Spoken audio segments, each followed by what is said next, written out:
Thank you for participating today in La Mesa, California, the next generation. We're going to explore architecture, design ideas, streetscapes, typologies, things to think about in development, and what's next, sustainability, NIMBY, YIMBY, and the rest of it. So I really want to thank our participants and our speakers for tonight, as well as our sponsors. So our generous neighborhood sponsor, Suzanne Fristed, who is actually the founder of O San Diego. She came to the San Diego Architectural Foundation about 7 years ago. It's 7 years ago. And she had piloted the charter for us to have open house in San Diego. So open house is a worldwide event that goes on all year long. And it started in London some 20 years ago. And London actually has a weekend with 750 sites open to the public for free. They have a huge administrative staff. They're supported by many, many sponsors. And San Diego was actually the third city in the United States to take on open house. And we started out small with just a few communities, and then we grew and grew and grew. And like last year we had over 100, but then COVID, we kind of missed the bullet there on that one. We had it March 6th last year, and everything kind of shut down on March 13th and 14th. So open house was quite successful last year with a little less than 100 sites that actually participated, which is great. And then I want to thank our advocate sponsors, which would be Nikki Krigresh. I know I'm going to say that wrong. Anyway, Nikki has been a big supporter of O for many years, working tirelessly as a volunteer for O with the other group of volunteers. So really have to thank Nikki for everything that she's done thank you. Yeah. And Silvergate Development is probably one of the #1 current developers in La Mesa and producing housing of worth and style. So thank you very much, Silvergate. And then our supporters are the La Mesa Historical Society, and Jim Newland has been enormous asset to us with imagery, history, video, everything that's about history in the past, but he also has a very strong opinion about what has to happen in the future. And I want to thank the city of La Mesa also as our supporter with both cash donation and just getting the word out. So I want to really thank everybody for making this happen. And with that, I'm going to turn it over to our moderator, Michelle Hatel, and let her run the show. Thanks, Michelle. Hi, thank you for coming today. I'm Michelle Hoddle, practicing with my namesake architecture firm, Michelle Grace Hoddle Architect, for 26 years, focusing on single family and multifamily housing. I'm the chair of AI San Diego CRAN and a planning commissioner for the city of La Mesa for 12 years now. You can read my blog and listen to my podcast. I've never met a woman architect before, which is as you can see, the trials and tribulations, as one could say, of being a woman, a mother, a wife, a volunteer, a public servant, and last but not least, an architect. So welcome welcome. And I just want to I want to pose this question at the beginning, and then the panelists can answer it then. Just be thinking about this, and also the people who are attending can also put in the chat what they envision. So today is March 4th, 2021. We are in a global pandemic, and we've been shut down for almost a year. If you could look into the future 20 years from now, let's say 2040, how do you envision the city of La Mesa, and what would you do to make that a reality?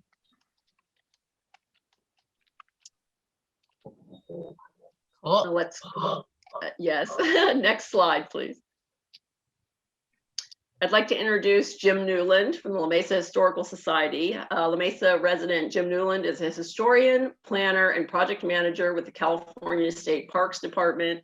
He currently works in the department's strategic planning division, focusing on new, complex, and innovative programs and projects involving planning, project and construction management, cultural and natural resources, environmental compliance and permitting, historic preservation, and park equity programming.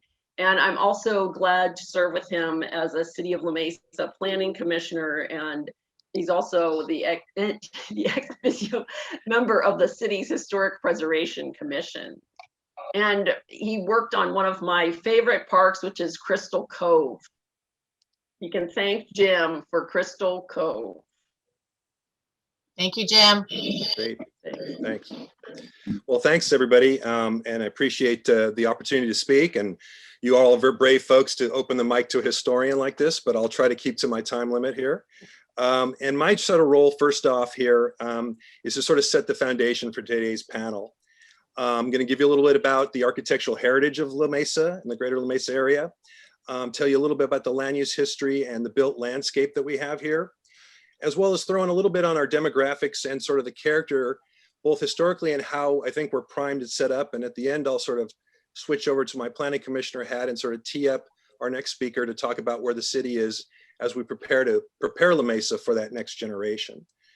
And as you see here, I have also authored 3 books on the history of La Mesa. There's one of them there, as well as I'm not going to go into great detail on this rich architectural heritage because we don't have a lot of time. But if you want to find out more, if you go to the Society's YouTube page and look for our home tour, we did, instead of having we couldn't do our home tour this last November, obviously, but we did an hour program on retrospective, looking back on all 14 wonderful years of our home tour. So you can see this rich depth of architecture and style and landscape and all that we have here in the greater La Mesa area. And so sort of that first sort of generalization that I want to give you, though, is that a lot of people, if you're not familiar with La Mesa, don't realize how rich, diverse, and significant our architectural heritage. And when you go in that program, you'll see the lists of amazing architects and master builders and custom builders who have done housing here in the greater La Mesa area. When I say the greater La Mesa, even though we're focusing on the city, for this historical society, we also cover our neighbors who in the unincorporated areas around Fletcher Hills and Grossmont and Mount Helix. We cover them as well as some of the communities on eastern San Diego that have historical connections to the La Mesa area. And so we've featured a lot of those areas during our home tours over the years. So if you want to learn more about that, you can check into there. But just to give you sort of a quick synopsis of the depth of that housing stock, I mean, we have everything from Victorian ranch houses dating to our citrus farming origins of the 19th century, to those craftsmen and California bungalows of the first decades, about the time that the city was formed up in 1912. We have amazing examples of those interwar revival styles from sort of San Diego County's de facto Spanish Mediterranean revival, sort of our de facto style of the period, but also Tudor revivals and French country and all those wonderful things from those interwar years where they were very popular. As well as we have neighborhoods and areas where we have those sort of 30s and 40s minimal traditional small homes, the things that came out of the growth of the housing market due to the FHA and the ability to fund and allow working class folks to own homes, and the growth of the small homes. We have areas in our city and area that for that, as well, of course, just like the rest of San Diego County, La Mesa saw massive and exponential growth in the post-World War II period. And in fact, we have everything from those entry-level and working class tract homes to some actually pioneering condominium and apartment projects in the county, as well as some amazing mid-century modern custom homes and even some tracts of mid-century style, as well as the ranch styles and all that were popular in that post-war period. And so in that way, La Mesa really has a really massive and diverse housing stock that I think has drawn a lot of people here. And that's really one of the reasons why, it's been a suburban destination for more than a century. It's really a community where people have come to build homes, raise families, establish small businesses, live and really thrive.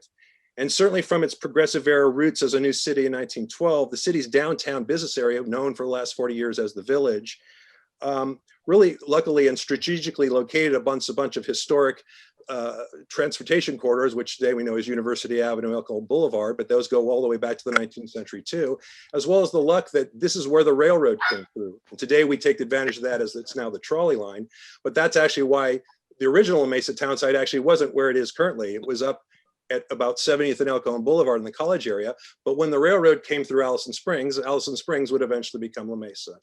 And that sort of has then made it sort of the commercial hub historically for all this greater area of what we call La Mesa. So in that way, it really has taken traction. And when we think about especially the growth of of La Mesa in that post-war era, I think we need to know that it had sort of had all the pieces, right? I mean, it was really an example and was often held up if you look at things like the San Diego Magazine or the newspapers talking about La Mesa as sort of a model suburban community of growing post-war San Diego County, and sort of held up as this all-American community. In fact, I always like to mention that the sort of baseball apple pie thing sort of fits within 1957 when the Sporting News named La Mesa Youth Baseball Capital of America after our Little League, Pony League, and Colt Leagues all went to the World Series that year, right? So you have this sort of traditional sort of mom and pop hometown feel that's been there. And of course, to fit onto that post-war, we also had one of the earliest regional malls, the Grossmont Center, which by the way was designed by Welton Beckett and is about to experience its 60th anniversary this year, which we're going to help them with that. And of course, with freeways and all, it was sort of the prototypical and perfect sort of post-war sprawl suburban neighborhood that we all think about when we think about California. So in the way, La Mesa really offered all the options and the opportunities for young families, entrepreneurs, and professionals in that young and vibrant post-war San Diego. And in fact, when we think about that, is one of the reasons when people ask us about, you know, what was it like back then? Why did people stay? And that really sort of comes up in the fact that, you know, with good schools and stable neighborhoods, many people, of course, have stayed here since they bought those houses new. And we have lots of families intergenerational that continue on and stick around. And so when we ask that, we always want to say, well, what's that about? And it's interesting because you'll hear a little bit of this from Allison when she gets into where we are today. But the city actually has pretty much been built out since 1980, for example. So I'll give you that. In 1940, the population was about 4,000. By 1980, it was 50,000. So it took 40 years to go from 4,000 to 50,000. Well, in the last 40 years, we've gone from 50,000 to 60,000. So only 10,000 in the last 40 years.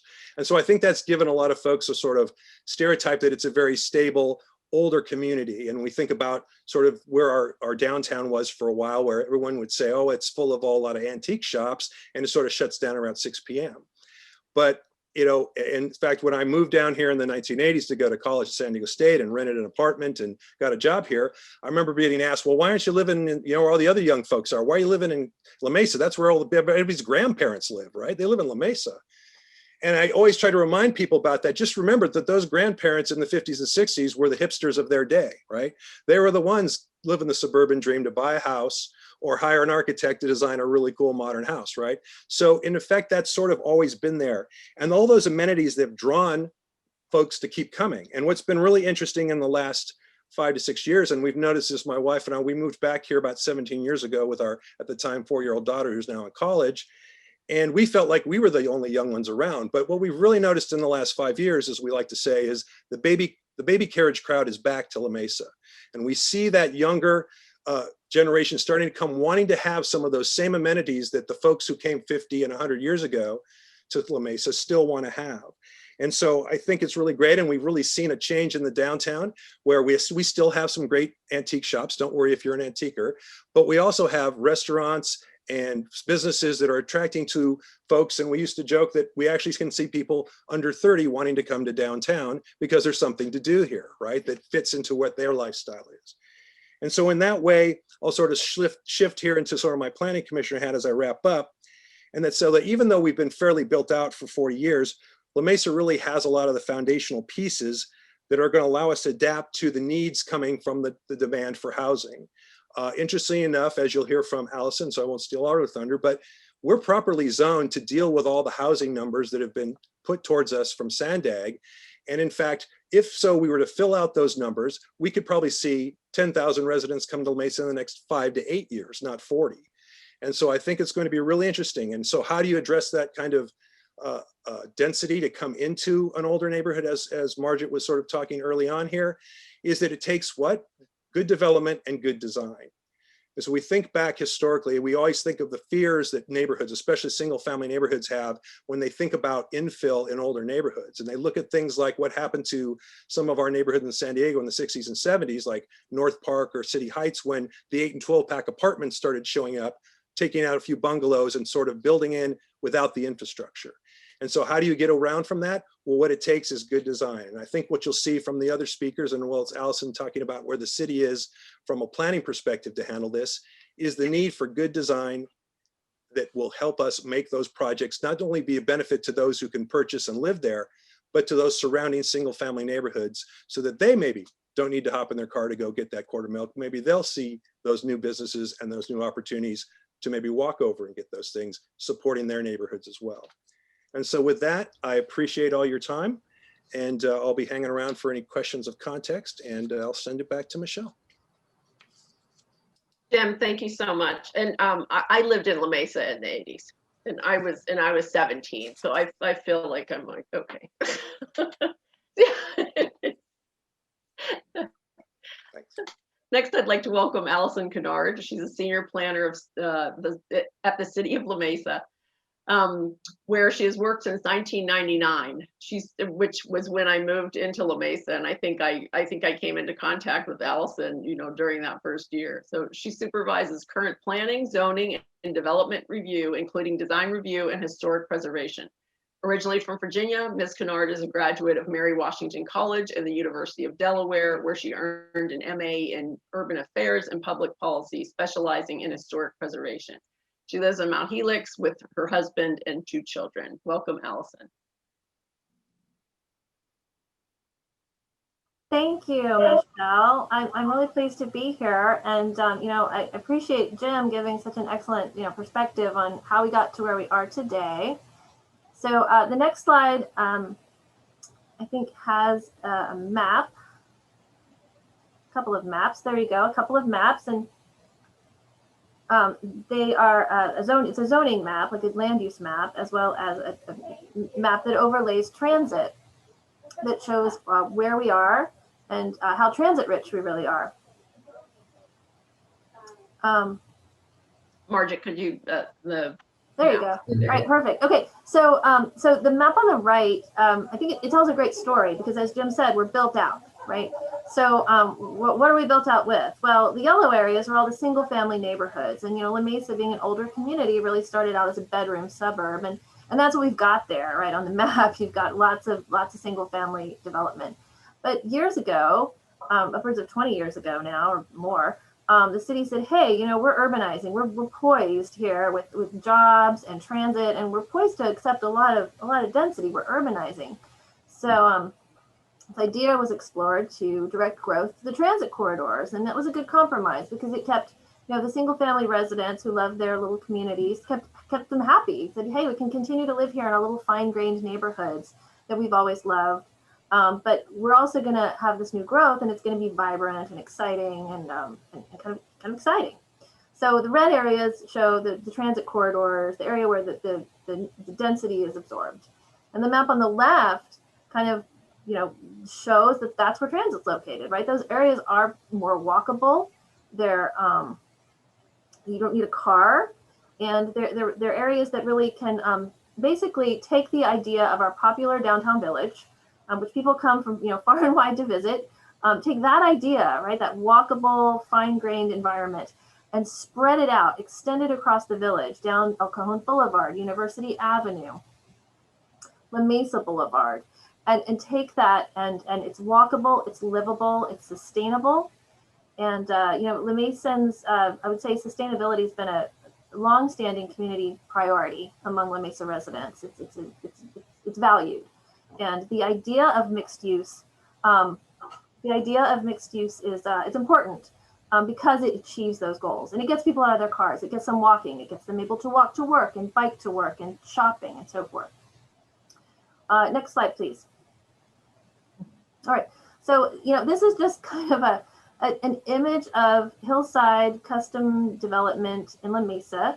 And I think it kind of tells a story about the different types of housing that are available here, and the different amenities, right, that are available in La Mesa. The housing here, this is all single family housing. It's all older housing stock. It's all well established. And the folks that live in these neighborhoods, they want to take advantage of the entertainment opportunities that are available, the proximity to employment centers, including San Diego State and Grossmont Hospital, and shopping and so forth. It's all really nearby. And so this is kind of a good picture. That's an example of kind of La Mesa's character, right? It's unique. It's a little bit different. Okay, next slide, please. La Mesa is not just poised to absorb a lot of growth, we are growing. We're growing quickly. So like other cities in the region, we're currently working on a housing element update. La Mesa's been charged with a regional housing needs allocation of 3,797 housing units over the next 8 years. La Mesa has to plan for that expected capacity in order to meet population growth projections. So that's ambitious. And, I think the reason why La Mesa was probably, given a slightly higher ratio than some other cities is because we're transit rich and the balance of jobs to housing that we already have is high. I mean, it's balanced, right? So we're in a great place to have extra housing because we've got jobs here, and that promotes, right, sustainable walkability, fewer vehicle miles traveled, and so forth. Another thing that Jim touched on that I'm just going to reiterate because it's La Mesa was rare in that we were able to accommodate this additional housing without needing to amend our zoning ordinance or really any of our housing policies. So that means that we've got, despite being built out, we've got opportunity sites available to accommodate extra growth. And right now, amazingly, there's 1,000 entitled under construction or applied for housing units through a variety of projects. Most of them are small to mid-size, but this slide here kind of shows the types of projects that are coming to La Mesa that are either under construction or planned. And I'll kind of speak to some of these. The 2 projects that are on the bottom, those are projects that are being done by Silvergate, and Tommy Edmonds from Silvergate is going to talk about those in a few minutes, I think, so I'll leave those to him. The slide in the middle on the right is Jefferson La Mesa. That's a project that's in the downtown village. It's near City Hall. It's 230 units. It includes affordable housing. It's got 4 live-work units, and it's walkable to the La Mesa trolley station, and is going to be a great addition to the downtown village. Up on the top right, that's going to be a for sale project. It's townhomes on University Avenue near Helix High School. So those are going to be for sale and family-oriented housing. It's actually a little bit lower than the typical density we'd see in La Mesa of maybe 40 units per acre. This comes in a little lower than that. But, there's a variety of different, kind of development models, right? And so we're trying to provide a range of higher density housing, but that suits a range of interest, a range of preferences and community need. And then the 2 properties on the property on the top left is on Keeney Street. That's kind of overlooking I-8, and that's in development review right now. And the project in the middle on the left, that's a 10-unit project that is going to be under construction soon, and that's in the downtown village on University Avenue. So just kind of give you an example of where we're going. I think Jim did a great job of talking about where we've been and where we're going. And I think that I'm going to kind of wrap up with saying that I think what makes La Mesa special is that La Mesans recognize that La Mesa has a lot of character. La Mesa is a charming place. It's a unique place. It's a fun place. You come here, you're someplace kind of special. And La Mesa is working really hard to be poised to absorb all of this new growth and embrace everything that's great about becoming a more urban place, while still working really hard to preserve and keep the things about it that make it unique and special and give it character. And that's a fine balance. It's hard to do, but it can only be achieved through good design. And I think that's why we're all here, is to talk about design and the importance of design in achieving that goal, because it's a tall order. All right, and with that, I'll say thanks for letting me talk about La Mesa and planning and housing in La Mesa. Thanks. Thank you so much, Allison, and thanks for the update on the city's initiatives and thoughts about things to plan for. As part of the people that did the climate action plan, I'm wholeheartedly glad about the work that we've done on that for the city of La Mesa. Next, Tommy Edmonds, Development Director for Silvergate Development, a San Diego-based multifamily developer that focuses on the missing middle of the housing affordability spectrum. Since 2015, Silvergate has developed 6 projects in La Mesa, totaling 330 units And Silvergate is in planning or permitting stages on 2 additional projects in La Mesa that total 115 units. Mr. Edmonds joined Silvergate in 2016 after completing his master's in real estate at the University of San Diego. Over the course of his 15-year career, Mr. Edmonds has broad experience across many facets of the commercial real estate industry, including investment banking, multifamily lending, asset management, and commercial development. And maybe you can also tell us what the missing middle is. Yeah, so Go ahead, Tommy. Thanks for the introduction, Michelle. Yeah, Tommy Edmonds here from Silvergate Development. Yeah, our focus is on the missing middle, which is it's kind of the naturally occurring affordable housing here in San Diego County. So whereas you have on one end of the spectrum, subsidized affordable housing, and then on the other end, you have the high-end lifestyle units that are, $4 or $5 per square foot not rent by necessity, but rent by choice. Stuff in downtown San Diego and Mission Valley, La Jolla, those areas. And so that's kind of at the high end of the rental spectrum. And we try to be kind of right in the middle.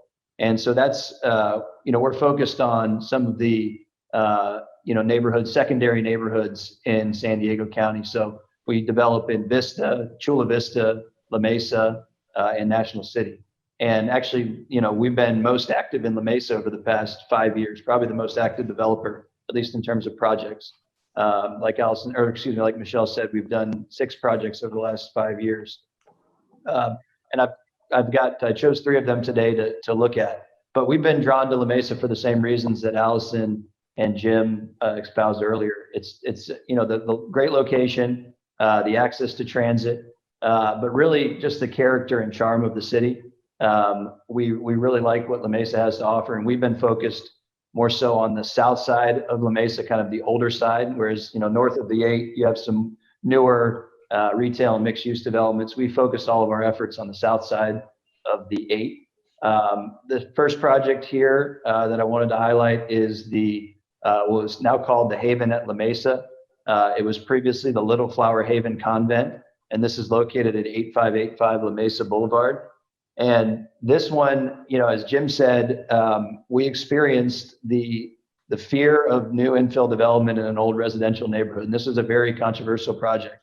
It is an infill project located in a predominantly single family neighborhood, although it is surrounded by other commercial and multifamily uses.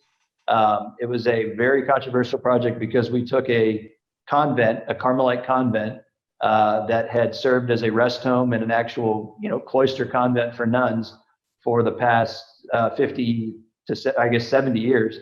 And we converted it in an adaptive reuse into 130 apartment units and associated common areas.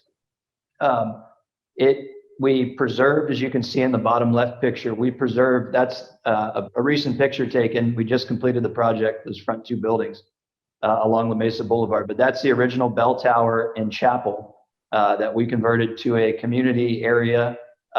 We converted the choir loft into a business center, a loft library, and used the beautiful kind of old architecture and the old structure. We maintain the bell tower there, as you can see, and even the chimes. We're still playing the chimes every hour on the hour. So we really thought this was a special project. A previous developer had tied up the site before we got our hands on it back, I think it was 2015. And I think their intention was to do something with a lot higher density. And we really wanted to preserve the character and the charm and the streetscape. And so we took a different path. It's only just over 30 units per acre density. Because of the opposition, we were forced to do some affordable housing in order to grease the wheels and get the project approved through the process. But we didn't use any of the density bonus. I think actually, Allison, I think this was the first density bonus project in the city of La Mesa, although it's a bit of a misnomer because we didn't add any additional density. We just used the base density. But really a special project. We're almost done. Very challenging, but something we're really proud of. The architect on this one was Benson and Bowl, and they have a lot of past experience doing historical adaptive reuses, and they did a phenomenal job here. And I want to also mention the landscape architect on this project was Land Lab. So that's one project. If you can switch to the next slide. This is a project that we are currently, it's entitled, we're currently in the permitting process. This one was designed by the Brown Studios, which is a really talented young architect, Lindsey Brown, and also with the help of Eric Rosendahl, who's drawing the plans for this project. Eric was at Benson and Bowl, so he's doing the CDs and processing for permits right now. This is a 48-unit project. This is located at 4210 Spring Street, so just north of the 94 freeway. Really good access. It's walkable to the Spring Street trolley station. And in this location, it's in the mixed use zone. So by right, it's 40 units per acre density. But given the location to the trolley and it kind of stands on its own. It was the site of a roadway inn motel that burned down in 2015. We decided to go, pretty modern with the design here. And I think this is going to be the first, kind of proper 4-story podium building in La Mesa. At least, I guess the Jefferson is a frame podium, but this is a concrete parking garage, and then above that, 3 stories of residential units, 1-bedroom and 2-bedroom units. There are 4 affordable units, and with the density bonus here, which we did use, we got this one to 55 units per acre density. But this is this is kind of the future. We think is kind of the future of La Mesa. The rents are starting to get to a point where this type of construction actually pencils in the city. And so we expect to see more of these projects in the future as long as the economy kind of participates here. So that's another kind of type of project, one that I wanted to highlight. And then the third project, this is a project that we did for an owner named Patricia Lynn. She's a landowner. She also owns the Crossroads shopping center there at 5120 Baltimore. But these are townhomes for rent, designed by McKinley Associates. And they're 1,200 square foot townhomes with live-work units along the frontage. And these are located along El Cajon Boulevard, 7604, 7353, and 7561 El Cajon Boulevard. And these are really, really cool product type. They're only 14 feet wide. So they're 14 by 40, 2-bed, 2.5 bath, and they live really well. And of all of the product that we're developing throughout San Diego County, this is the most desirable. We leased up 45 units. This project's done in, there's 3 separate sites. So there's a 10-unit project, a 45-unit project, and a 19. I'm excited about this because it's about La Mesa. It's a work event, but about. What was that? Okay, I'll keep going, sorry. So these are highly desirable, family units, multi-generational family units. And what we're seeing is just people really want their own place. And so there seems to be most of the new developments focused on, smaller units, even smaller units with shared space. And there still is a high demand for, a sense of your own place, and not everybody can afford a home. So this is a nice bridge between the rental and the home ownership market. So those are the 3 projects I wanted to highlight today. Thanks for having me. Thank you, Tommy. And I think we can all agree that our homes would be much louder than a convent retirement home. So no matter what we did, right? Right. So our next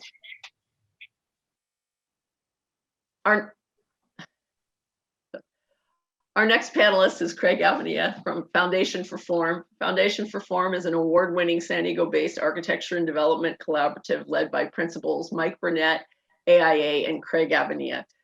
Their work ranges in scale from urban design and civic infrastructure to interior and furniture design.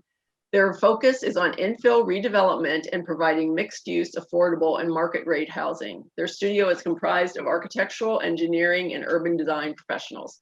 Foundation for Form has designed and built hundreds of dwelling units and several mixed-use housing projects. They're proficient in various construction types, typical and high-density development, including types 1, 3, and 5. They specialize in seeing the opportunities for challenging parcel with unfavorable adjacencies, and they understand the complexities of designing within complex easements, restrictions, and multifaceted zoning regulations. Welcome, Craig. Thanks, Michelle, and thanks everyone for joining.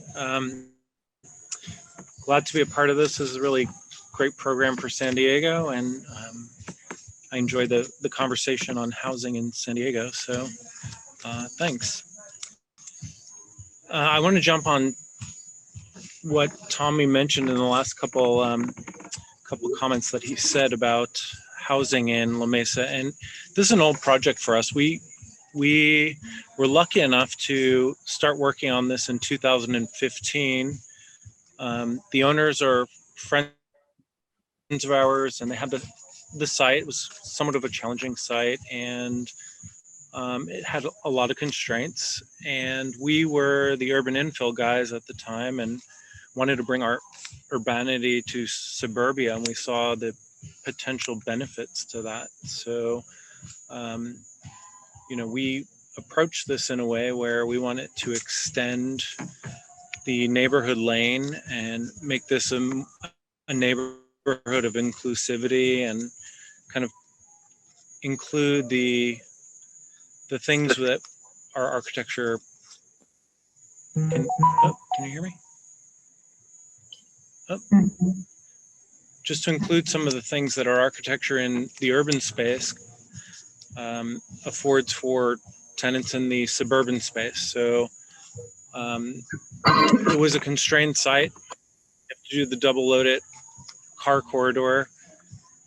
But in that vein, we wanted to allow tenants and occupants their own sense of home. So private entries, private drives, delineation in architecture. So even your rentable space it feels like your own. I think that's sort of the next level of architecture is, you're living in an urban area, and you may or may not be able to afford buying a home or not, but what is yours, and how do you delineate that? Walking down double loaded corridors is not fun. Feel like you're in a hotel. So how do you make a sense of home somewhere else? And that's sort of what we do. I think bringing in some urban materiality, weighting down that ground floor with block, which may be a little more urban than, I don't know, that maybe a little more urban than you see in La Mesa. Bringing that in, adding a staircase to an entry foyer, having sort of this formal entry for home. These are all 2 and 3 bedrooms. There's 16 2-bedrooms, right under 1,000 square feet. 2 3-bedrooms. I think they're at 1,100 square feet. We saw this as sort of a transitional project for a user that might be someone who works from home, young families, young couples, and a new family, and potentially even more multi-generational family with the 3 bedrooms or something like that. We have this flair for the Southern California feel, so really simple forms, including landscaping and balconies and detailing, and really simple architectural moves. Next slide. Or are we back one slide? Yeah, back one slide.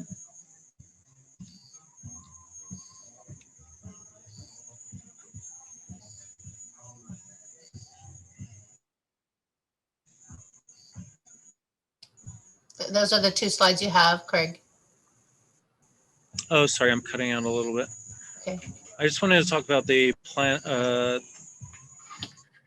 Landscape. site planning a little bit. Okay, that one.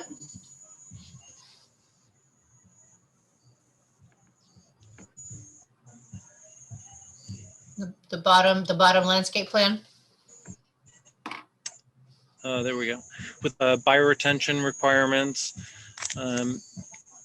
open space is super important to us. If you're going to create this community between single family and multifamily, bridging those two properties. We have a single family tract over to the left and a multifamily courtyard development over to the right. You know, what's the sensibility between those two? So the townhome vibe sort of made sense to us.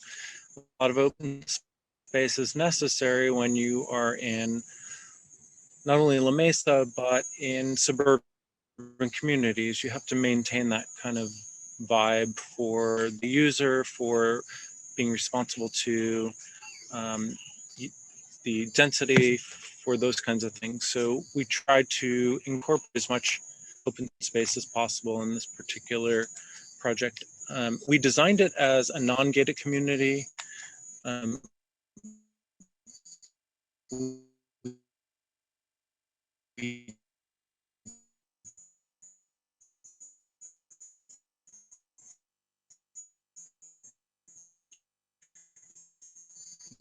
We feel with the owners in terms of getting it or not getting it, but we like it the way it is, which is non-gated. It's kind of our mantra in terms of how we develop our urban infill type stuff. So Awesome, thank you. Yeah, like I've said before, I would love that end unit. I would, if I could afford, yeah. I'll just stay where I am, but I think it's a great project, Craig. And I think concrete block is used everywhere, so I don't have a problem with concrete block. well, 2015 when we were expecting, it was great. Yeah. Thank you, Craig. Drew Hubble of Hubble and Hubble Architects has a diverse background ranging from historic restoration to adaptive reuse of existing structures to custom residential design. His firm specializes in sustainable architecture, green building materials, and the use of alternative building materials such as straw bales, insulated concrete forms, adobe, and sprayed concrete construction. He leads the firm Hubble and Hubble Architects Incorporated and collaborates with his father, renowned artist James T. Hubble, merging art and architecture in ecologically and aesthetically mindful ways. Locally, Drew, yes.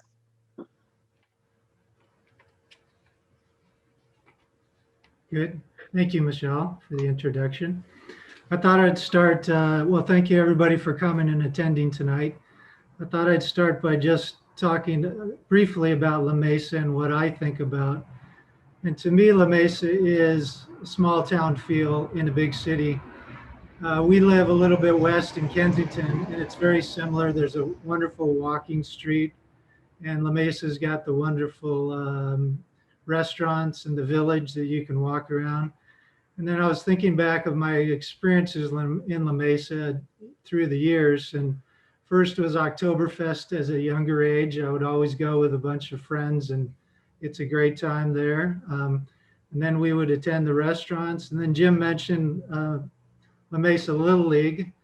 I was a coach in City Heights area for the Little League, and La Mesa was always the star that we looked to replicate. And then La Mesa Daycare, we took our kids there for a number of years. It's a great program.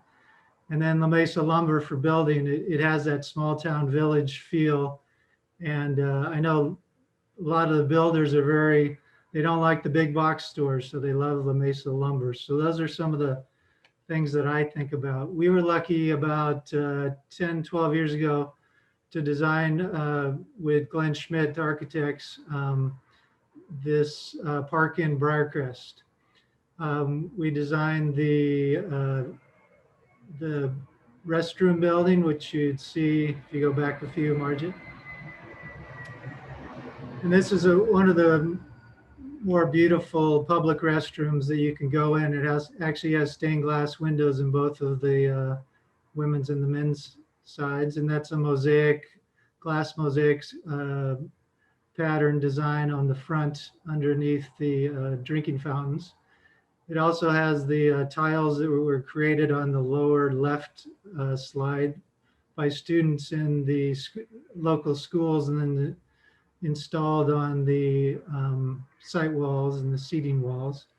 And then the lower right is a butterfly mosaic that was inlaid into the park walkways. And over the years, we've taken our kids are all in college age now, but we took our kids here a lot. I think it's a little jewel of a park. You can ride bikes, you can play ball on the grass, and it's also a challenge park where people with disabilities can roll out of their wheelchairs onto the slope banks. So I think it's a great example of open space and what that adds to a city like La Mesa. Next, please. And then a couple of our more social and sustainable projects. On the left is the Friends Center. It's a Quaker church with a Peace Resource Center offices. It was designed about 15 years ago. It was actually it was a model before USGBC had the LEAD program. They used it because it's very green. It's built with straw bale. It was the first straw bale structure in the city of San Diego. Natural daylighting, ventilation, rainwater catchment, pretty much everything you could do that you could do at that time is green. We didn't actually apply for the program, but it achieved a gold certification at that time.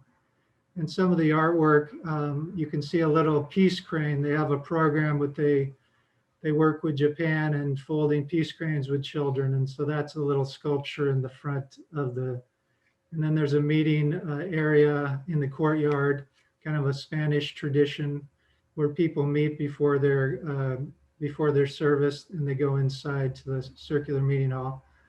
Another public sort of space is the Christian Science Reading Room up on the Highway 101 in downtown Encinitas.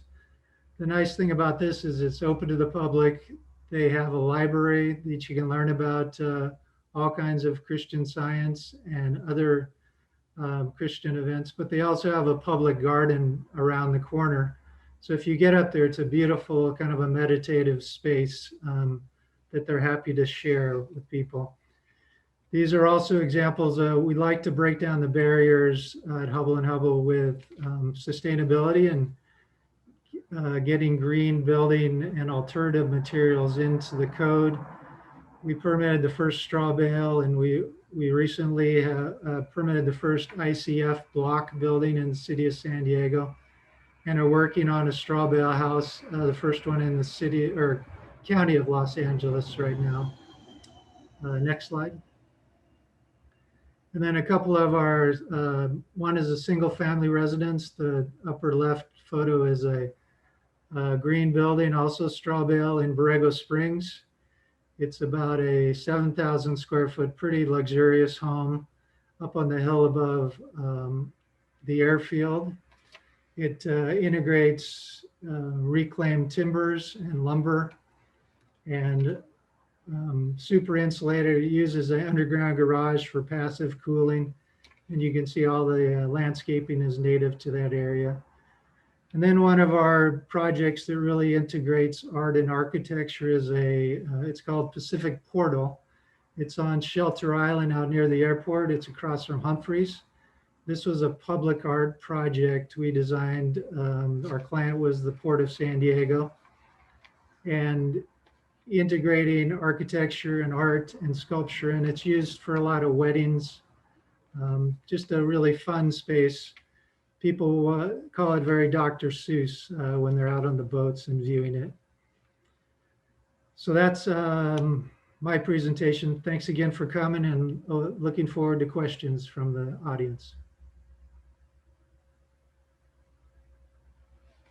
Thank you, Jim. And Briarcrest Park is next to Grossmont Hospital, if people don't know where that is. And then there's also, your dad did a fountain there too, right? Yes, at the Herrick in the Library. courtyard. Yeah, with between the amphitheater, between the theater and the Grossmont Healthcare District Library.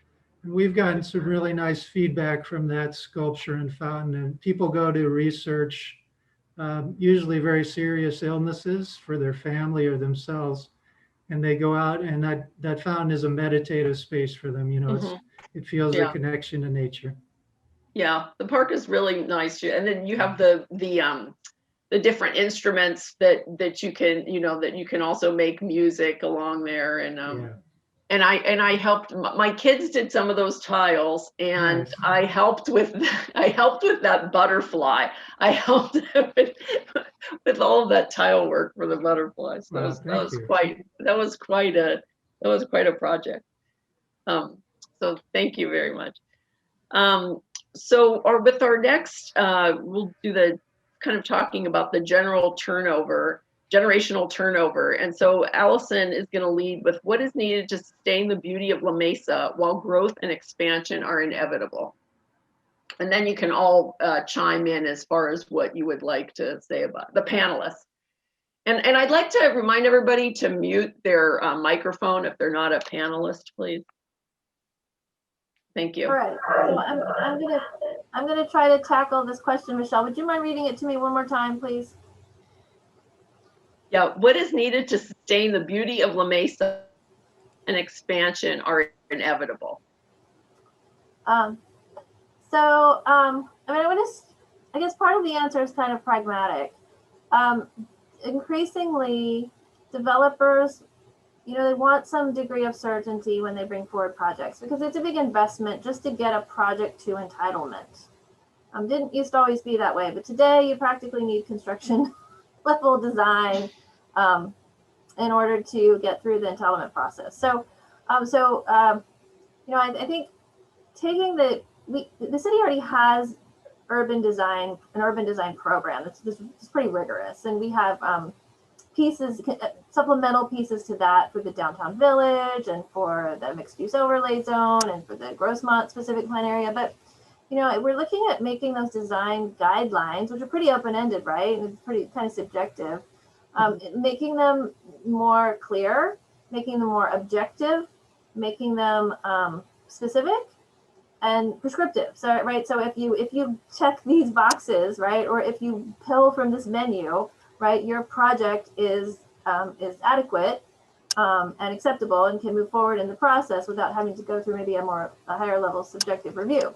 So, you know, that's one way we're really going to look toward maybe having like stronger language instead of just language that speaks more generally to ideas and preferences, and more toward, you know, here's a menu of requirements that you need to, you know, meet certain ones, and then maybe if you can't and you need an exception, then maybe come forward for a review, right? In the same way that that you might seek an exception or a variance or something. But you know, I think that's one pragmatic way that we're going to encourage better design, is to make it more clear and to help project applicants kind of understand the expectation early in the process, so they can plan for it. And everybody will be on the same page. And, you know, but I think speaking more broadly, just in terms of visioning, I think, you know, I think it's just important that everyone just recognize that beautiful spaces matter. Landscaping matters, green spaces matter. La Mesa is a tree city. You know, I think thinking about landscaping is important in addition to architecture, you know, and how landscaping kind of interacts with architecture. We've talked here about parks and garden spaces a little bit today. And I think just remaining mindful that not only are green spaces sustainable, I think they're also, you know, they also supplement and enhance good design. Does that respond to the question? Yeah. Yes. But Tommy, do you want to say anything about that? Or anybody else? No, I mean, that's music to my ears, hearing the kind of take some of the subjectivity out of the you know, the review process. Obviously, that is important for a developer, and Allison's right. You know, the investment that goes into just getting a project entitled these days is staggering. And so some sort of certainty, or, you know, if you check these boxes, more certainty in the process is definitely going to generate additional housing and probably lead to better projects, and projects that are more appropriate for what the city of La Mesa wants to see. So I think that's definitely a good thing. You know, just in general, generational turnover. I mean, we're seeing generational turnover, but in places like La Mesa, we're seeing, at least at our projects that we own and operate, it's not all, just millennials coming in that want to, live in a studio or a 1-bedroom apartment. We're seeing quite a few, empty nesters that are, selling their home and downsizing into an apartment.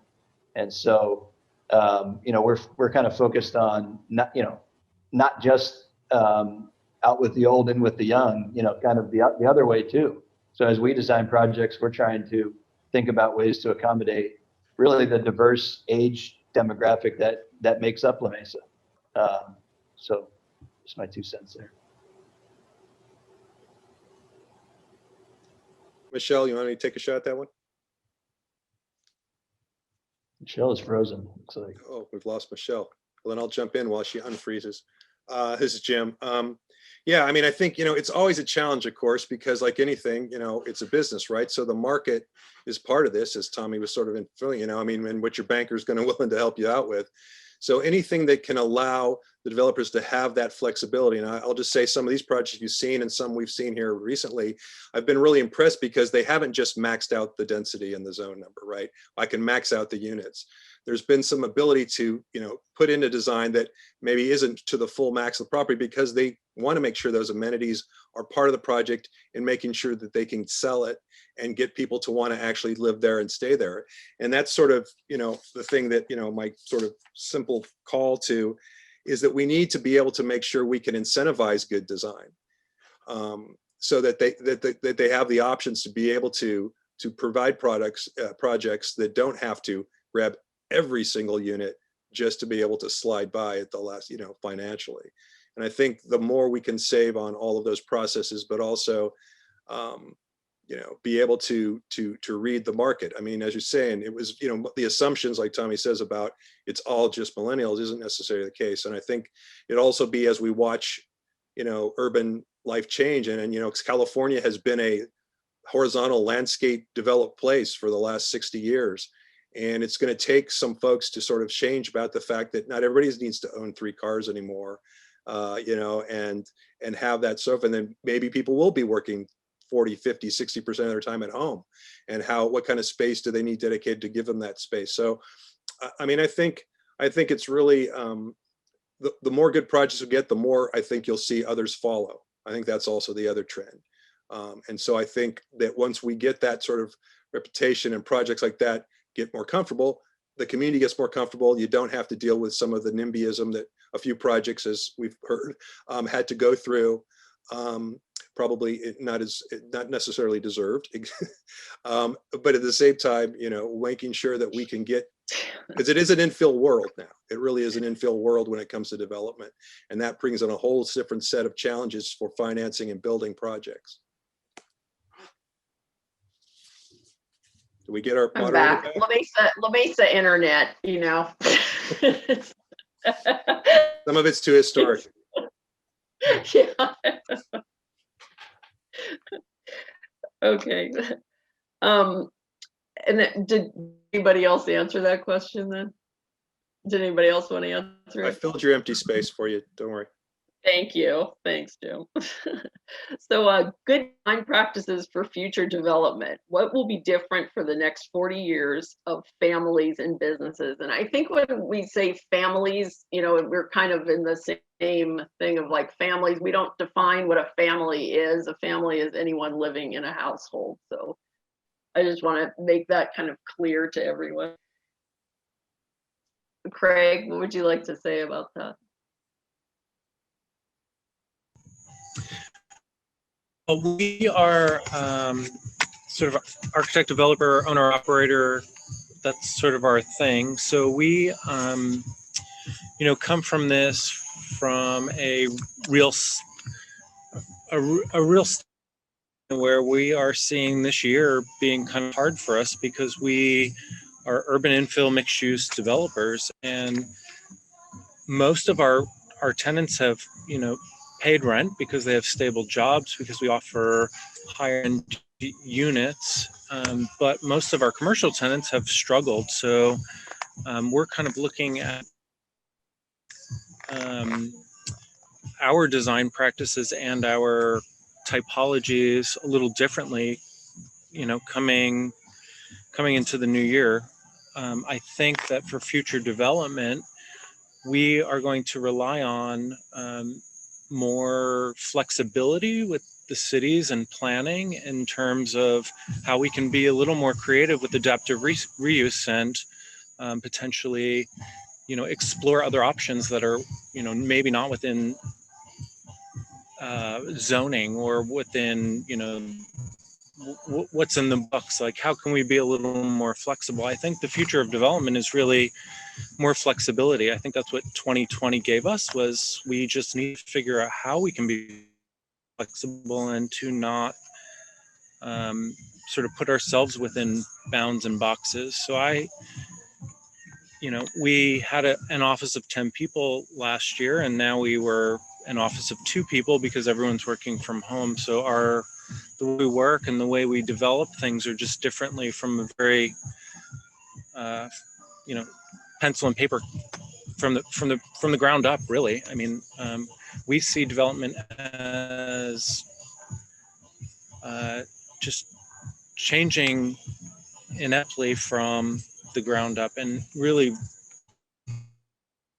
kind of reflecting on what cities and urban spaces really need. So I really think that working with the city of La Mesa and Diego and places like that, and really reinvent the spaces need at that particular.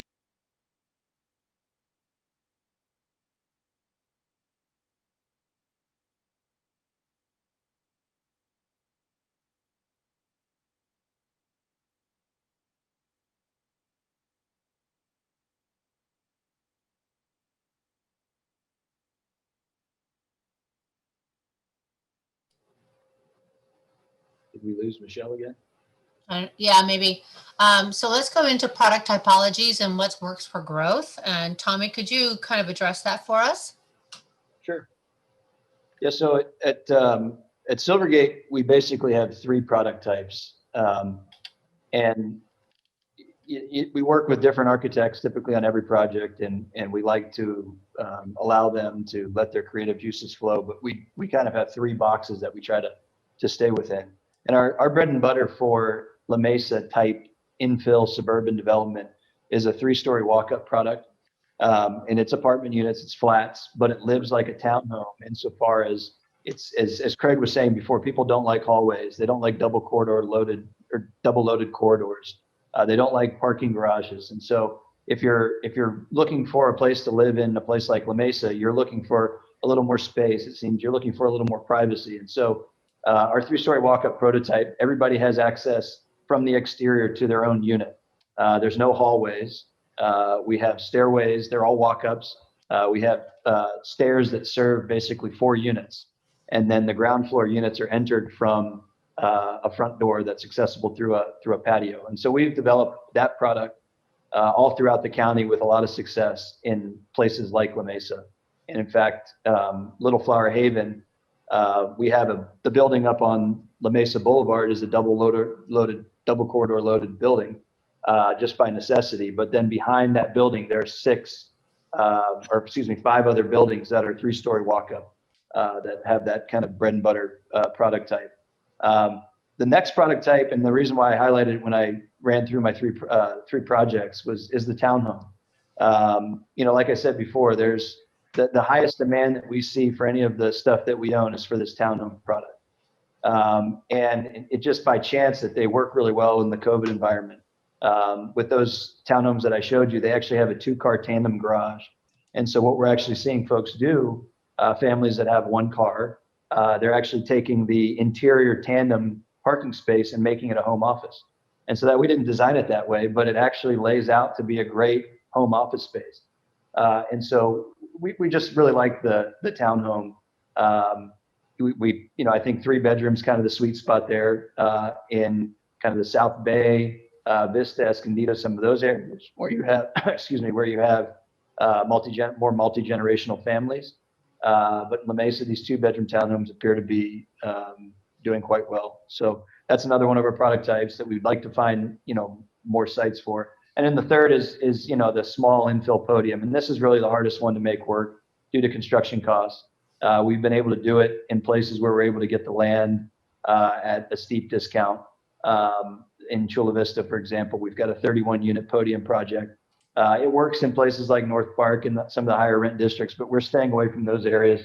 We're focused on, kind of staying away from where everybody else is focusing. So that's why we're looking at places like La Mesa and Vista. But the other thing, it seems like everybody's going to, smaller units, micro units, micro units, and with more amenities. And we're going the opposite direction. We're slightly bigger units, nicer unit interiors, fewer amenities. That's our focus.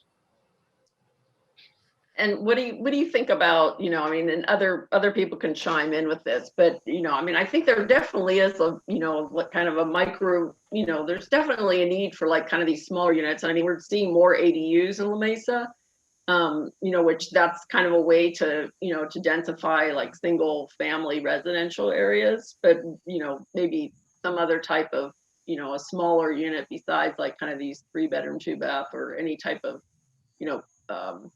co-housing situation that we've seen a lot in Scandinavia that kind of works maybe for people that are in kind of the later stages of life where they don't want the maintenance of their homes anymore, and so they're kind of looking to downsize, but maybe they want to still have company instead of just being alone in the units. Yeah, I mean, Craig can probably speak to this too, but we've looked at some of the co-living companies out there. Common's one of them that are more management platforms. We actually are a small partner in a micro unit project on Park Boulevard in the city of San Diego, North Park up near El Cajon Boulevard. It's a 194 unit project. Now it's not truly micro units. I mean, city of San Diego, they call a micro unit, average unit size, I think it's 600 square feet or less. So it's basically 194 1-bedroom and studio units, and we're parking it. We've got 2 levels of underground parking on that project. I'm not comfortable yet. And it's just doesn't kind of match, even though micro unit is kind of the affordability, it solves the affordability issue. I'm just not quite there yet. We're not quite there yet. Not getting comfortable with no parking. That's just not how we're set up. So I'm be interested to see what Craig thinks about it. But like I said, we're focused on kind of our core competency and not ready to jump yet. Yeah, I mean, we haven't really jumped into the micro unit thing.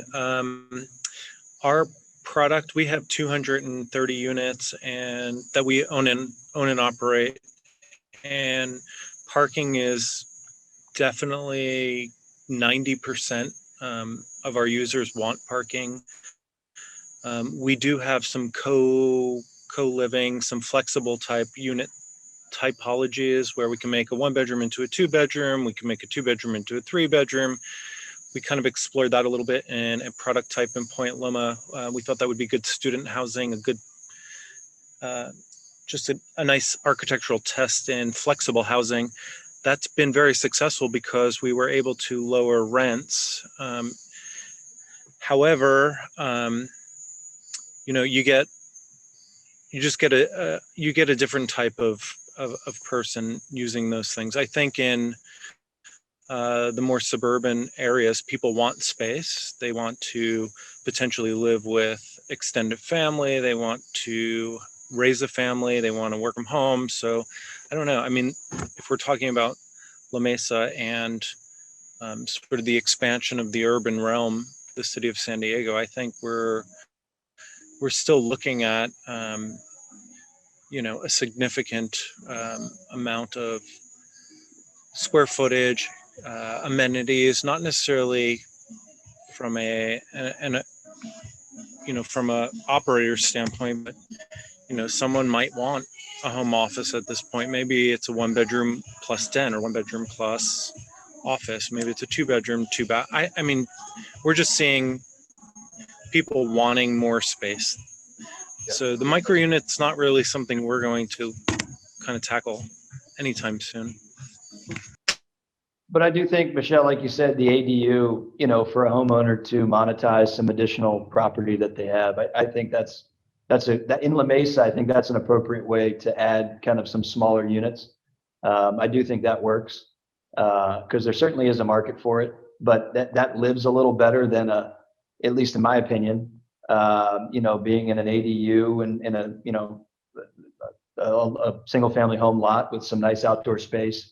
I'd rather do that than, you know, a bunch of tiny stacked box unit, 300 square foot units in La Mesa in the downtown area for some, or, you know, something like that. So, yeah, I think it's more like we have a lot of students here, you know, that are going to state and the other community colleges where I think that they would probably, you know, that would be a good, I mean, you know, good solution for them. Hmm.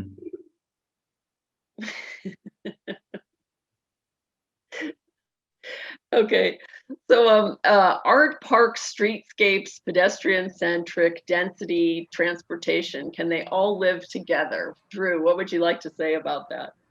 Yeah, I think, and following up on Allison's comment about street trees, I think the spaces in between the buildings are almost as important as the buildings themselves, because if you have a streetscape with just concrete and a bunch of tall box buildings, people don't want to live there. And one of my thoughts about La Mesa is really the community.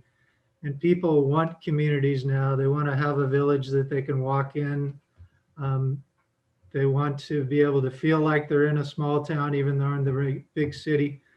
I was really impressed after the protests and all the damage downtown, how the community came together, boarded up those buildings within one day, you know, wiped out the graffiti.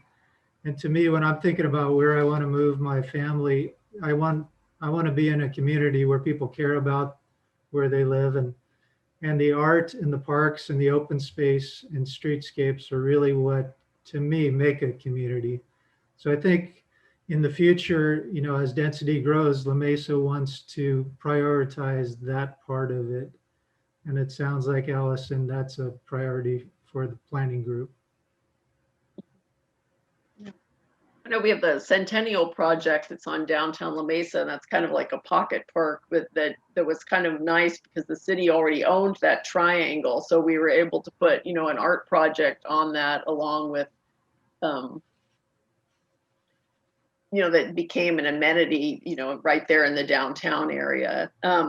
And the little girl next door, I asked her, I said, what do you think you'd like to see in La Mesa? And she wasn't too sure. I showed her the video and everything, but her mom said that she would like a park next to the library. You know, and I said, well, you know, there used to be an old library there, and there was kind of that open space next to it before our current library, which is, you know, so anyway, that was kind of like one of her things, that she'd like to have like a park next to the library. So Allison, you might want to ask them about that. I wanted to mention too to the audience that there's a really wonderful video that you can tour that's part of Open House San Diego. So make sure you look at that for La Mesa. And for all of the other communities too. Yeah. It was really nice. So carrots versus sticks. What developers are looking for from cities to help the process? And I think I said what my thing was that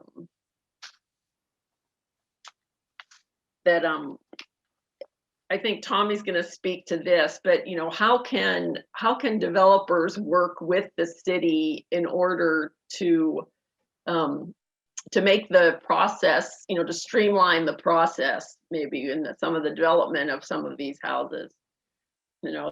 So I think, Tommy, you can like kind of speak to this carrots and sticks thing that you were saying before.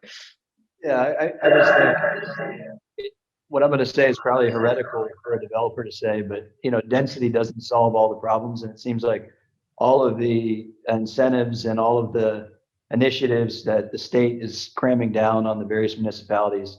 While I support, what they're trying to do to increase housing, it doesn't always necessarily have its intended achieve its intended goal.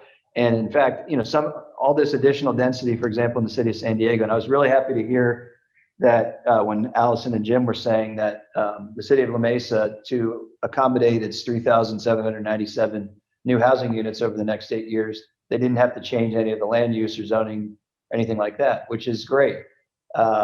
Because I'm concerned about places like, the city of San Diego, where, there's these over-engineered new programs, such as complete communities and other things like that, that are really incentivizing, high-rise construction in areas that it's just not, to me, not appropriate for. And I know it's looking into the future to some degree, but all this additional density just drives up the cost of housing, in my opinion. It drives up land values.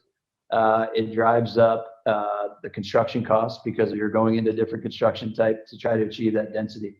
And so, a lot of these carrots that are being tossed out there are actually kind of turning into sticks. And so that's kind of my take, which is why we're, staying away from those areas and really kind of focusing on places like La Mesa.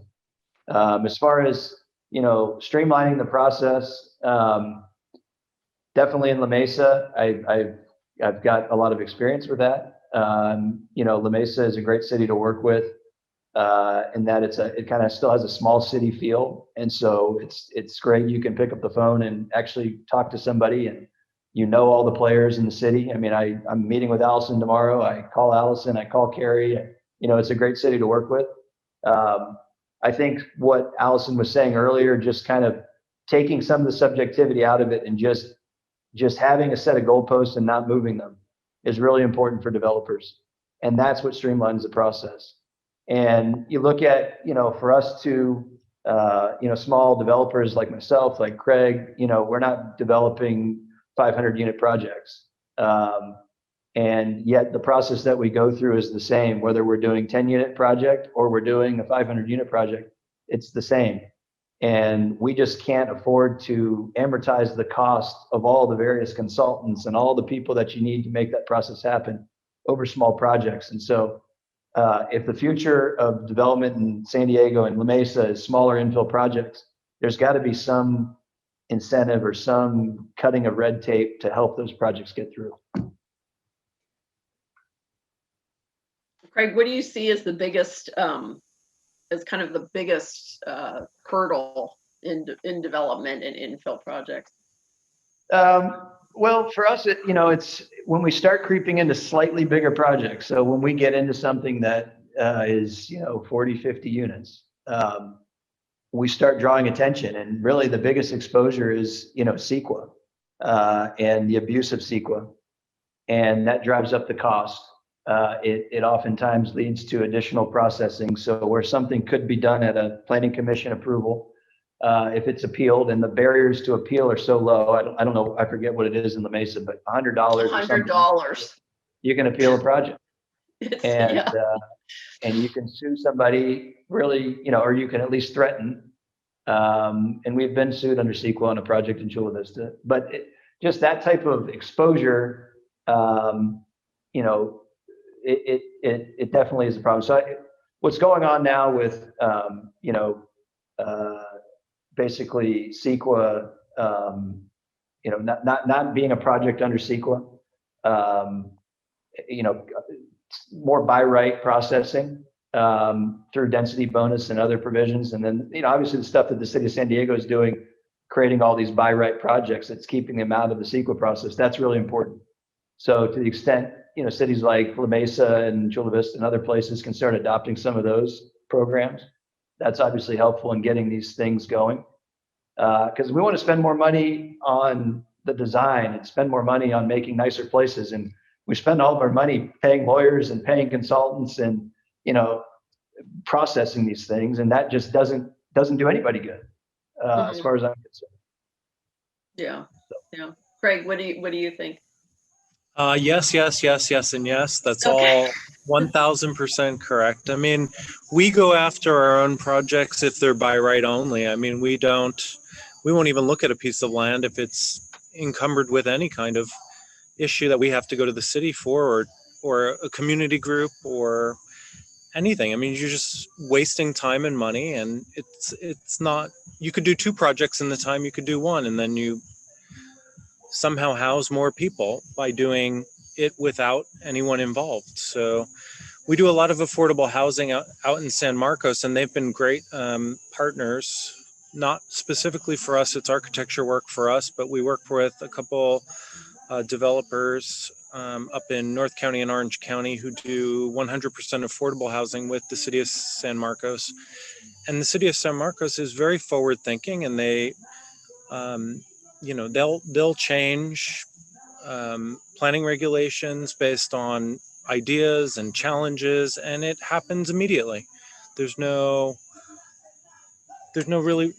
red tape, because they're looking to, house people, make the place better. So we look for unencumbered opportunities, whether it's, an opportunity where we build something, or if it's a client that's looking to do something, we'll only get involved if it's easy, straightforward, streamlined, working with cities that are forward thinking and reasonable, and who want something to happen quickly, and it helps everyone.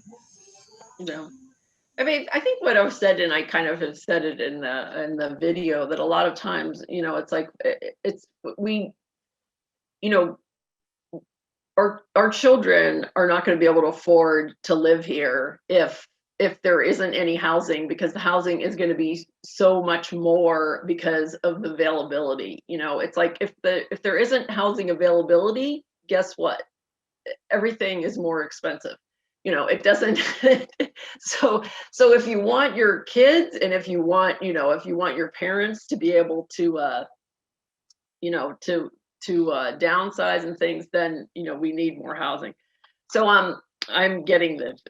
So how do we best, and we're going to be wrapping it up and then open up the questions, but how do we best work with citizens of La Mesa to answer concerns about NIMBY and YIMBY? So NIMBY and YIMBY is no in my backyard and yes in my backyard. And if anyone can just chime in and just say one sentence about it or something, if anybody wants to say anything about that.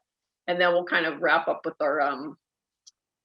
with our 20 years in the future question, and then open it up to the public.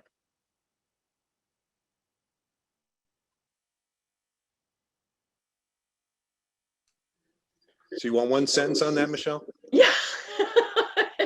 Well, first off, I think we need to get a much better civics education back into our schools, because I can tell you, as a planner with state parks as well, and we've, most of the time we're doing projects that aren't affecting resources because they're everywhere in our parks. We have to address. I'm just telling you, there's a lot of folks who don't understand the process at all, or how it works. And I think we really need to help them educate. And also, I've noticed this in being a planner now for 25 plus years, of people who make a comment, they take the time, and when the agency doesn't do exactly what they say they've been ignored. And I think we have to figure out a way to make sure we're hearing our communities, but also understand the reality check of, the city or the developer can't walk on water. I mean, there's a reality check to these projects. And in the end of the day, we need to make sure that we hear, because there may be a legitimate issue that needs to be addressed, but not just a voice for the fear of change, right? Mm-hmm. That something is changing. And like anything, that takes effort and it takes time and resources. But I mean, I think that's, I just think there's an interesting sort of shift. And I don't know if it's triggered, the sociology of triggered by, tweeting or whatever, 135 word bits everywhere. But somehow we need to help educate that this is a process that is there. Yes, there's like the misuse of CEQA. I mean, in state parks, every one of our projects are full of significant natural cultural resources. We exempt 98% of our projects at state parks, right? Because we know that where we're headed, and with all the exemptions, we shouldn't have to, unless it's a really big new project with a lot of concerns, that you're going to see an EIR or even a mitigating neg deck out of a local developed area project. It shouldn't really be coming up that often. So, I mean, that's just sort of my quick as being on both sides of it, in planning it from, say, parks and seeing what happens here at the city. I mean, there are often legitimate issues, but there's also should be a way to get to it, come to a compromise solution and move forward to the development rights of that property. So that's just the resources guy here. Michelle? Yes. Michelle, you know, it seems to me that that really educating folks, the community, to kind of understand that in large part, the moment at which, you know, the land use is decided in a city, it doesn't happen at the project level. It really happens at the general plan level, right? So, you know, every 20 or 30 years, the city adopts a vision, a general plan, and that's really when land use is assigned, densities that will be allowed, you know, size, intensity of uses, right? So what's the city going to look like in the future? And, you know, and sometimes it's not until there's a project and then there's, you know, people say, well, why isn't there a public hearing, or why, you know, why is the city allowing that project? And it's like, well, really, we allowed that project 20 years ago when we set the, you know, the land use for that site or for those sites to be at that level of intensity and for those uses. And so now, you know, we have a project applicant that's simply fulfilling, you know, that vision that was set in place a long time ago. And so there's a lot of kind of education to do with that, to kind of just understand that the growth we're seeing now is not, these aren't exceptions or deviations largely. I mean, you know, density bonus projects are a little bit different because those kind of are state mandated, but I'm just talking about just regular projects that then maybe a density bonus might then spring off of. But understanding that all of that, the stage was set years ago.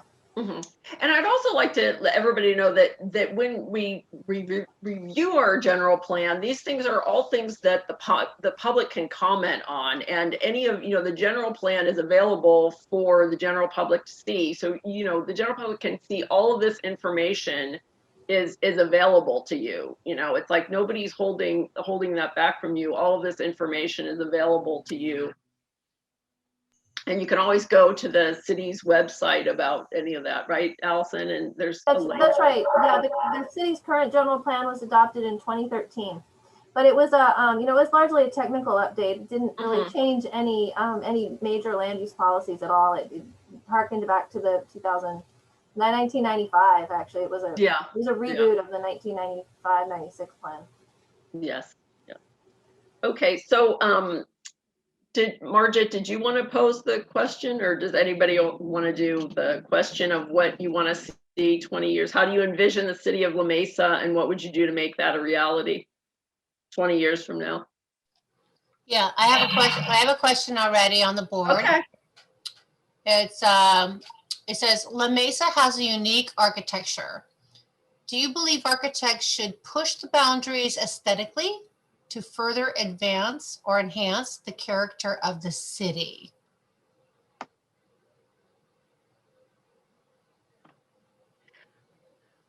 Well, I mean, I can kind of speak to that. The unique architecture of La Mesa is varied. I mean, we have everything, and Jim, I think that, you know, it's like we have everything from, you know, the California bungalow to, you know, modern houses and, you know, mid-century modern in between. So it's like, you know, pushing the aesthetically, like as far as, you know, a transitional or, you know, design aesthetic. I mean, those things are kind of, I mean, one of the great things about La Mesa, as far as, you know, I mean, I'm an architect, and one of the things that I think is that there is no general style of La Mesa. There's many different styles, and I wouldn't want to go to something where there are, you know, specific styles that, that, you know, people have to adhere to. You know, I wouldn't want to have to get into this, you know, that every single family home or something, or, you know, has to go through the design review board or something. Right. I think that's actually very true, that the vernacular organic growth of architecture through that city's development doesn't need to be totally controlled. It maybe has to be, you know, height, width, density, like you already have in plan. But I think that the freedom of speech and architecture is somewhat, you know, available to us to do what we want to do, you know, and see how that works. Yeah.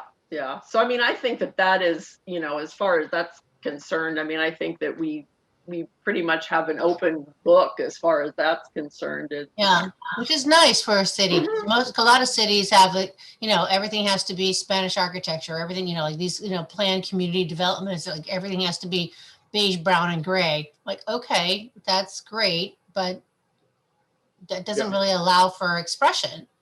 That's not great. Yeah, and I'll give you I mean, to me, what I think one of the successful things is our downtown. I mean, the fact is people constantly ask me, do you think it's eligible as a historic district? I said, no, it's changed. Too many of the storefronts have changed, but the scale is what's important. Right. It's taxpayer block, right? You can walk up to a window at human scale. It's only 2 stories on that main street.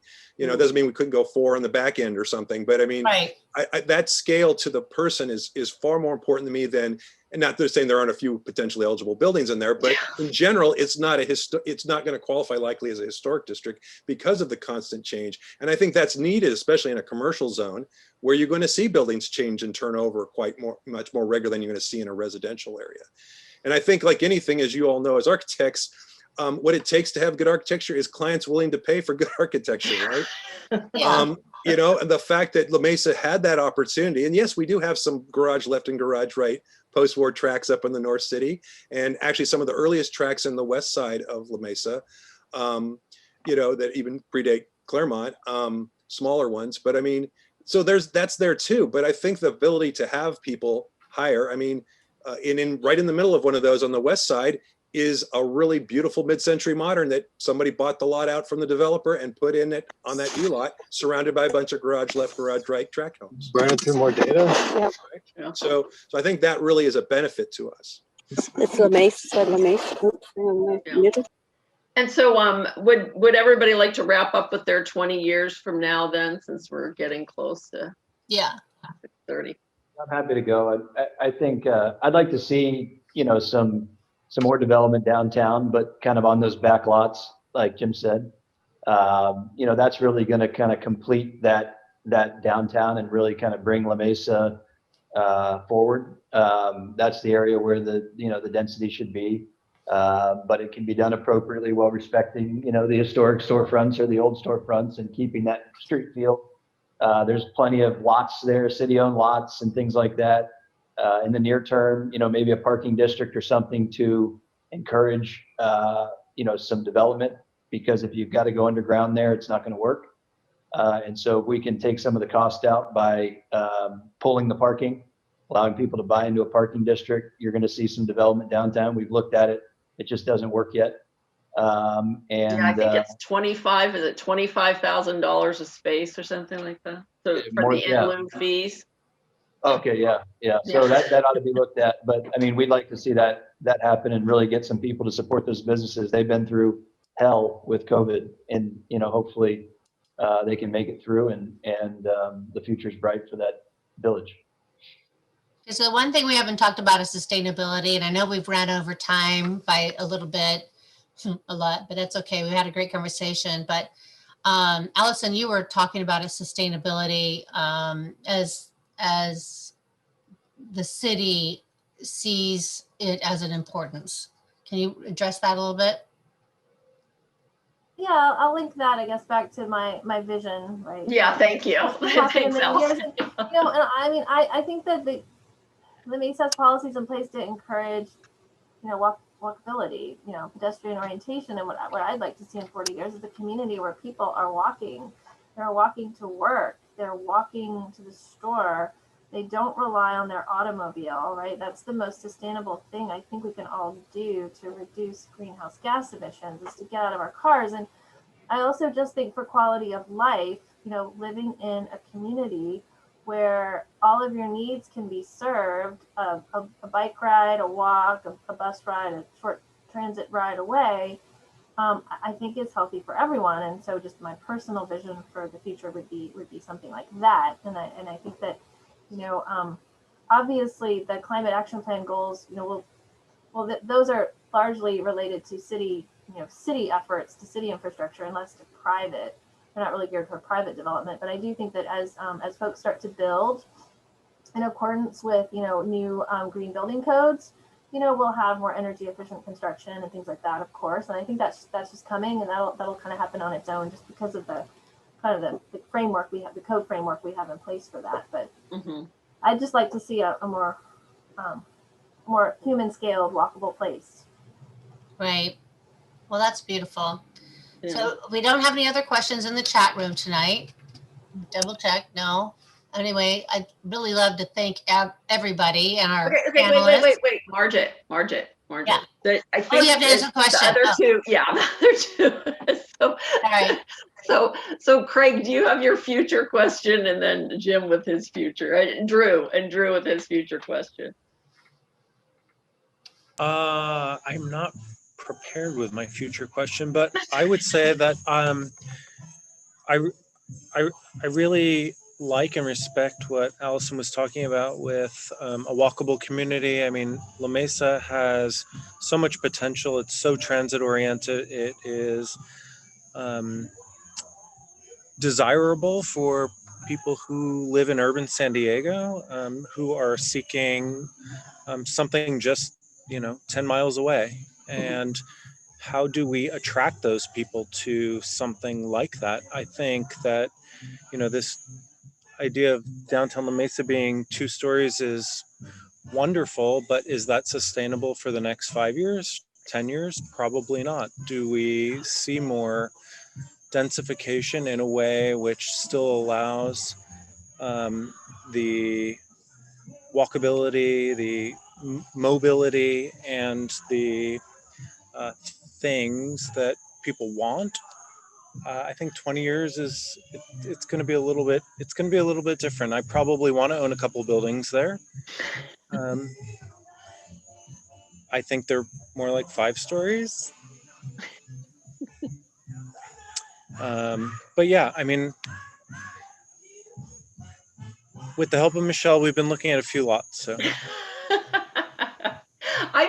I think what we need is we need to talk to the county and the other areas about more efficient septic systems, because there's a lot of lots available, but the septic is kind of, it's like if we could all tie into sewer, I think that would be great. I think that's like the biggest problem with some of these lots that are that are adjacent to La Mesa and things. But yeah, we'd love to kind of or maybe redevelop some of these other single family lots into something that we could have. You can have 2 houses on one of these lots. We have these lots that are like 20,000 square feet, and you can put, if you wanted a family compound, if you wanted to put more than one house on that. I mean, there's a lot of people multi-generational, or what they want to be, so they want, maybe 2 to 4 houses on a lot, and if it's 20,000, it's like a 20,000 square foot lot. I mean, you could easily fit,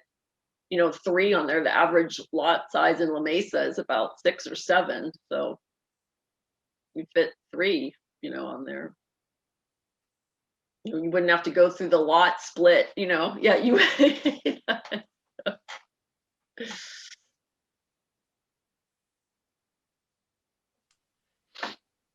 So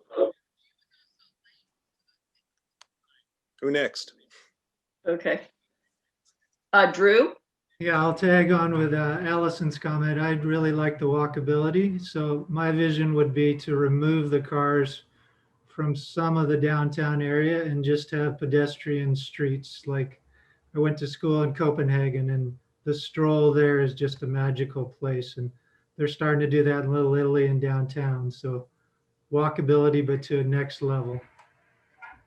Yeah. Drew, I went to school in the DEAS program also. So okay. Yeah. That's probably one of the best for $221 a quarter, having a studio right above the Stroh was probably the best investment. It's funny. I went to school in Copenhagen too. Yeah, Margit went too. Yeah. So and then Jim, did you want to wrap up? Sure. And just, after Grossmont Center opened, there was a huge 5-year project called the Town Center Project, which promoted a walking mall for La Mesa Boulevard downtown. And at the last minute, one of the councilmen got cold feet, and after 5 years of planning, it was killed. So they thought about it before, but anyway, just so you know that. So what do I want to see for the future? I mean, what I would love to see is wonderful projects, more projects like some of the ones we've seen today, filling up our multi-use corridors, and in a way that we all can look back and say, isn't that great? Look at all those 4-story projects along those corridors. It's great La Mesa is still low density. Because I think in 20 years, 4 stories will be low density and for a lot of our urban areas, because we just can't afford to keep sprawling out. And I think it'll still hold that character. And hopefully we can figure out a way to deal with all that infrastructure needs, like parks and spaces we've been talking about. And just to just remind you of how built out we are, Briarcrest Park and Griffin Park, which I think Griffin's our largest, both used to be reservoirs, okay, that we converted into parks. But you have 13 parks in La Mesa. Yeah, we have 13 wonderful parks in La Mesa, by the way. We have a wonderful great. Parks department, yeah. Yeah. But they Well, could use a couple extra as we still put these under, folks right? in town. It's still, the water's still there underneath Griffin Park. Hey, Griffin is a big Yeah, tank, there's yeah. Griffin Park, yeah. Yeah, Briarcrest no more. No, that's where the flume ended, but anyway. Yeah. So that's what I think we can still accommodate far more than even 3,800 units in the next 20 years in a way that could be very successful and still hold all the character and not have to take too big good chunks out of our single family neighborhoods and still be meeting our goals. Thank you, Jim. Yeah. Thank you. All right, guys. Well, we're Thank going you, to try to everybody. wrap Want this to wrap it up. up, Margin? Yeah. Here we are going to wrap it up. I know everybody spent a lot of time, went over time, but the conversation was fantastic. I really appreciate all of our speakers, our sponsors, and everybody should go investigate get on the sdarchitecture.org website and look at all the 120 sites. You can look on ArchiMaps. Thank you very much. This has been a great conversation. It's obviously recorded, so we'll get it up on the website. You guys can share it with your friends. And thank you very much. Have a great weekend and explore San Diego.